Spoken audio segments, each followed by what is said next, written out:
Historically, the third quarter Q3 tends to be a weaker period for the stock market. After potential gains in the first and second quarters, the market often needs a breather. Q3 is typically a time for consolidation and downturns. In fact, if you look back at major market corrections and even crashes, many have occurred in the July, August, and September window. Think about recent history. When did we see that significant drop in the futures market? Was in August? In that major bear market in 2022? I recall the steep declines happening around September or October. August and September were particularly brutal. But what should you do when the market pulls back like that? You should be looking to buy, if we look at the S&P 500. Historically, the two best performing months are often November and December.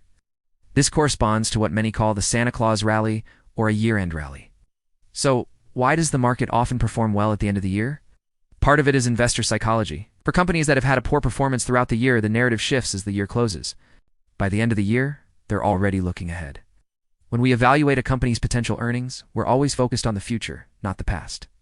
Stock prices reflect future expectations. Companies will start to signal that next year's earnings will be much better. They'll say, this year was tough, but next year will be different. We hear this story every year that next year will be better. And so, the market rallies. This year, end rally is also often fueled by a lack of fresh financial reporting, creating a vacuum where optimism can thrive. So, remember this seasonal pattern. The fourth quarter Q4 is often strong.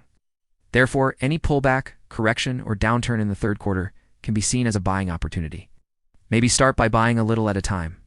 Keep yourself informed when the opportunities come. Follow us, or subscribe to this channel.